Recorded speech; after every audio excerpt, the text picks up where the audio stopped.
अस्सलाम वालेकुम, welcome back to my channel. उम्मीद करती हूँ कि आप सब बिल्कुल ठीक होंगे और बिल्कुल खैरियत से होंगे। तो चलिए आज का लेसन शुरू करते हैं। आज हम फ़ारसी ज़बान में मुरक्कब इज़ाफ़ी, पॉसेसिव नाउन और मुरक्कब तौसीफ़ी एडजेक्टिव बनाना सीखेंगे। दो या दो से ज़्यादा अल्फाज के मजमूए को मुरक्कब कहते हैं, जैसे नीला आसमान या चार खूबसूरत चिड़ियाँ। अब बात करते हैं मुरक्कब इज़ाफ़ी की, यानी पॉसेसिव नाउन की। उर्दू ग्रामर में मुख्तलिफ़ कायदे इस्तेमाल होते हैं। उन्हीं कायदों में से एक है इज़ाफ़त।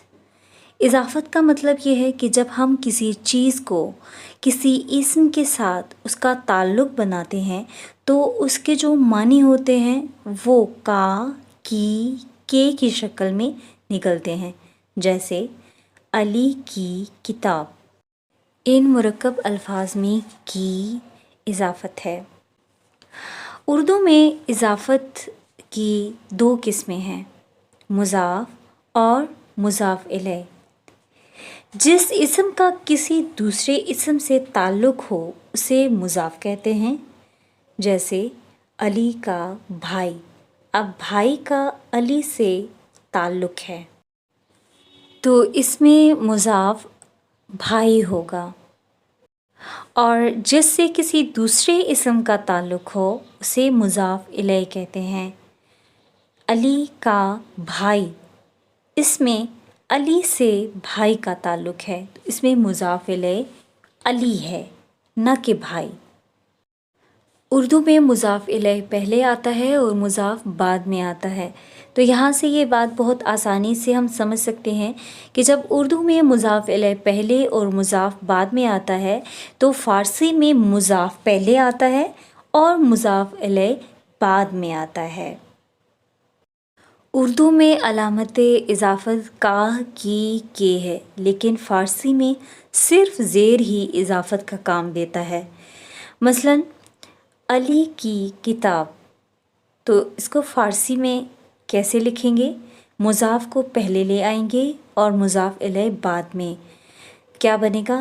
खिताबे अली। बे के नीचे ज़ेर जब आ जाएगी तो वो की के मानी में इस्तेमाल होगा, किताबे अली।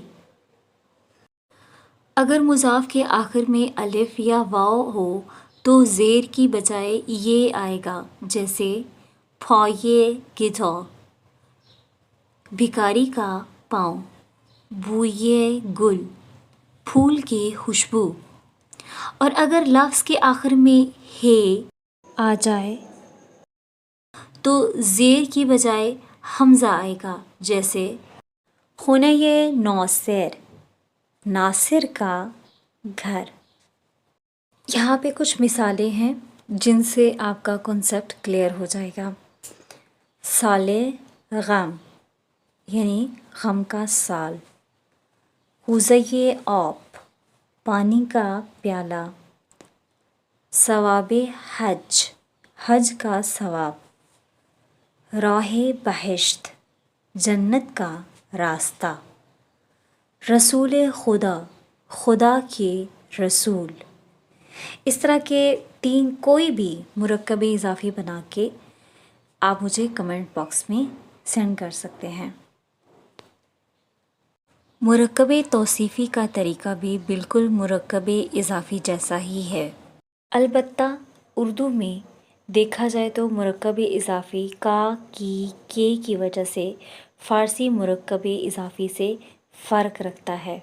ऐसे लफ्ज़ों के मजमूए को जिसमें एक लफ्ज़ दूसरे लफ्ज़ की सिफ़त या खूबी बयान करे उस मुरक्कब को मुरक्कब तौसीफ़ी कहते हैं, और जो लफ्ज़ दूसरे लफ्ज़ की सिफ़त खूबी बयान करे उसे सिफ़त, और जिसकी खूबी बयान हो रही है या सिफ़त बयान की जाए उसे मौसूफ़ कहते हैं, जैसे ठंडा पानी, मीठा दूध, छोटी बहन। इनमें ठंडा, मीठा और छोटी सिफ़ात हैं, बाकी पानी, दूध और बहन इनमें मौसूफ़ हैं। अगर इनका फ़ारसी में तर्जुमा किया जाए तो बनेगा आबे खुनक شیر شیرین، خواہر کوچک۔ اردو میں مرکب توصیفی میں پہلی صفت اور اس کے بعد موصوف آتا ہے، جیسے ٹھنڈا پانی۔ لیکن فارسی میں جب ہم یہ قاعدہ استعمال کرتے ہیں تو اس میں یہ ترتیب الٹ جاتی ہے، یعنی موصوف پہلے آ جاتا ہے اور صفت اس کے بعد آتی ہے۔ ٹھنڈا پانی، تو فارسی میں یہ بن جائے گا آب خنک، آب خنک۔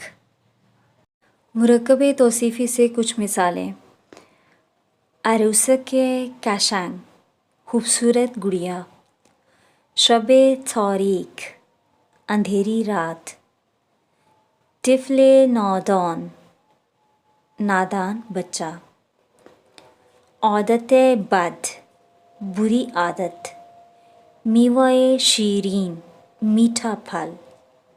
صادق آل محمد امام جعفر صادق علیہ الصلوۃ والسلام کا ارشاد ہے: انسان کا ایمان 4 خصلتیں اپنانے کے بغیر مکمل نہیں ہوتا: خوش اخلاق ہو، اپنے نفس کو ہلکا اور بے وقت سمجھتا ہو، اپنی بات اور زبان کو قابو میں رکھتا ہو، اور اپنی ثروت و دولت میں سے حقوق اللہ اور حقوق الناس ادا کرتا ہو۔ اپنی دعاؤں میں مجھے یاد رکھیے گا۔ التماس دعا۔ اللہ حافظ۔